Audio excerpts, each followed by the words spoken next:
শ্রী শ্রী লক্ষ্মী দেবীর প্রতি বৃহস্পতিবারের ব্রতকথা। ব্রতকথা।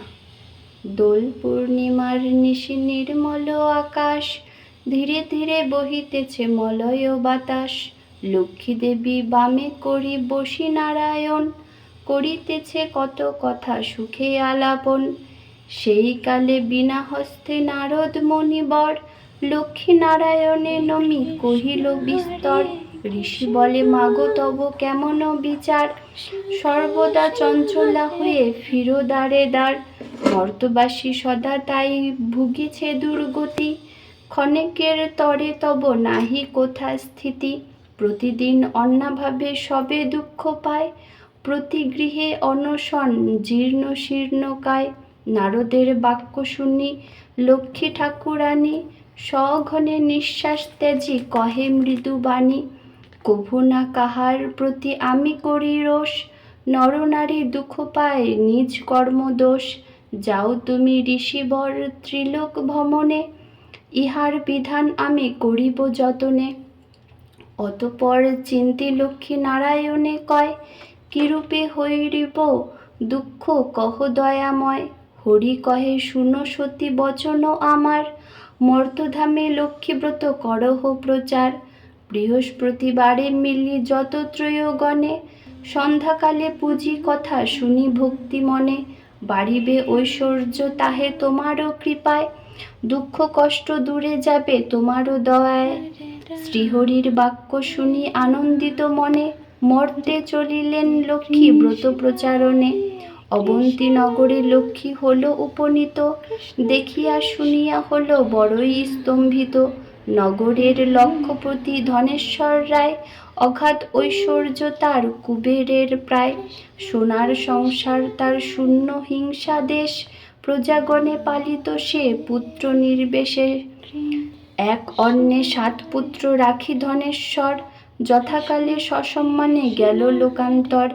পিতারও মৃত্যুর পর সপ্ত সহোদর, হইল পৃথক অন্য সপ্ত সহোদর। ক্রমে ক্রমে লক্ষ্মী দেবী ছাড়িল সবারে, সোনার সংসার সব গেল ছারখারে। বৃদ্ধা ধনেশ্বর পত্নী না পারি তিষ্ঠিতে, গহন কাননে যায় জীবন ত্যাজিতে।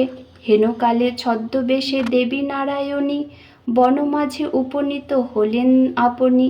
মধুর বচনে দেবী জিজ্ঞাসে বৃদ্ধারে, কি জন্য এসেছ তুমি গহন কান্তারে। কাঁদিতে কাঁদিতে বৃদ্ধা অতি দুঃখ ভরে, তাহার ভাগ্যের কথা বলিল লক্ষ্মীরে। সহিতে না পারি আর সংসার যাতনা, ত্যাজিব জীবন আমি করিছি বাসনা।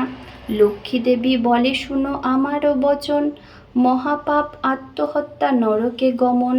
আমি বলি সাধবী তুমি কর লক্ষ্মীব্রত, দুঃখ রবি অস্ত যাবে হবে পূর্বমত। মনেতে লক্ষ্মীর মূর্তি করিয়া চিন্তন, এক মনে ব্রত কথা করিবে শ্রবণ। যেই গৃহে লক্ষ্মীব্রত গুরুবারে হয়, বাধা থাকে লক্ষ্মী তথা জানিও নিশ্চয়। বলিতে বলিতে দেবী নিজ মূর্তি ধরি, দর্শন দিল তারে লক্ষ্মী কৃপা করি। মূর্তি হেরি বৃদ্ধা তারে প্রণামও করিল, আনন্দিত হয়ে বৃদ্ধা গৃহেতে ফিরিল। গৃহেতে ফিরিয়া বৃদ্ধা করিল বর্ণন, যেরূপে ঘটিল তার দেবী দর্শন। ব্রতের বিধান সব বধূদের বলে, শুনি বধূগণ ব্রত করে কৌতূহলে। বধূগণ লয়ে বৃদ্ধা করে লক্ষ্মীব্রত, হিংসা দেশ স্বার্থভাব হইল তিরোহিত। মা লক্ষ্মী করিল তথা পুনরাগমন, অচিরে হইল গৃহ শান্তিনিকেতন। দৈবযুগে একদিন বৃদ্ধার আলয়ে, উপনীত এক নারী ব্রতের সময়ে। ব্রত কথা শুনি তার ভক্তি উপজিল, লক্ষ্মীব্রত করিবারে মানস করিল। স্বামী তার চিররুগ্ন অক্ষম অর্জনে, ভিক্ষা করি যাহা পায় খায় 2 জনে। এই কথা চিন্তি নারী করিছে কামনা, নীরোগ স্বামীরে কর চরণে বাসনা। ঘরে গিয়ে ত্রয়োলয়ে কর লক্ষ্মীব্রত, ভক্তিসহ সাধবী নারী পূজে বিধিমত। দেবীরও কৃপায় তার দুঃখ হইল দূর, পতি হলো সুস্থ দেহ, ঐশ্বর্য প্রচুর। কালক্রমে শুভ দিনে জন্মিল তনয়, সংসার হইল তার সুখেরও আলয়। দয়াময়ী লক্ষ্মীমাতা সদয় হইল, রূপবান পুত্র এক তাহারও জন্মিল। এই রূপে লক্ষ্মীব্রত ঘরে ঘরে করে, প্রচারিত হয় ক্রমে অবন্তী নগরে। শুনো শুনো ত্রয়গণ এক অপূর্ব ব্যাপার, ব্রতের মাহাত্ম্য হল যেভাবে প্রচার। অবন্তী নগরে এক গৃহস্থ ভবনে, ত্রয়গণ লক্ষ্মীব্রত করে এক মনে। সহসা সেখানে এলো বণিক তনয়, উপনীত হলো তথা ব্রতেরও সময়। ধনরত্ন আদি করি ভাই পঞ্চজন, পরস্পর অনুগত রয় সর্বজন।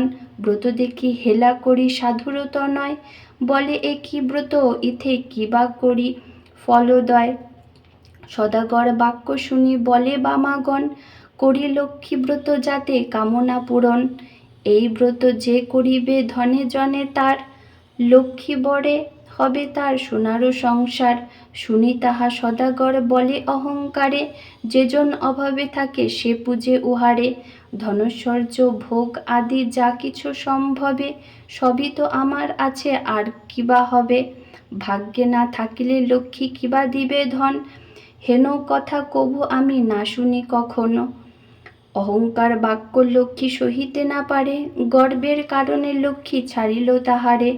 ধনমতে মত্ত হয়ে লক্ষ্মী করি হেলা, নানা রত্ন পূর্ণ তরি বাণিজ্যেতে গেলা। দৈব যুগে লক্ষ্মী কোপে সফ ধনঞ্জয়, সপ্ততরী জলমধ্যে হইল নিমগম। গৃহমধ্যে ধনৈশ্বর্য যা ছিল তাহার, বজ্রাঘাতে দগ্ধ হয়ে হল ছারখার। দূরে গেল ভাতৃভাব হইল ভিন্ন ভিন্ন, সংসার সংসার সোনার সংসার তারে সকলে বিপন্ন। ভিক্ষাজীবী হয়ে সবে ফিরে ঘরে ঘরে, পেটের জ্বালায় ঘোরে দেশ দেশান্তরে। এরূপে হইল কেন বুঝিতে পারিল, কেঁদে কেঁদে লক্ষ্মী স্তব করিতে লাগিল। সদয়া হইল লক্ষ্মী তাহারও উপরে, পুনরায় কৃপা দৃষ্টি দেন সদাগরে। মনে মনে মা লক্ষ্মীরে করিয়া প্রণাম, ব্রতের সংকল্প করি আসে নিজ ধাম। লক্ষ্মীব্রত করে লয়ে সাধু বধূগণ, সাধুর সংসার হলো পূর্বের মতন। এইভাবে লক্ষ্মীব্রত মর্তেতে প্রচার, সদা মনে রেখো সবে লক্ষ্মীব্রত সার। এই ব্রত যেই নারী করে এক মনে, লক্ষ্মীর কৃপায় সেই বাড়ে ধনে জনে। করজোড় করি হাত ভক্তিযুক্ত মনে, করহ প্রণাম এবে যে থাক যেখানে। ব্রত কথা যেবা পরে যেবা রাখে ঘরে, লক্ষ্মীর কৃপায় তার মনোবাঞ্ছা পুরে। লক্ষ্মীর ব্রতের কথা বড় মধুময়, প্রণাম করিয়া যাও যে যার আলয়। লক্ষ্মীব্রত কথা হেথা হইল সমাপন, মনের আনন্দেতে বলো লক্ষ্মীনারায়ণ। প্রতি বৃহস্পতিবারের লক্ষ্মী দেবীর ব্রত কথা সমাপ্ত।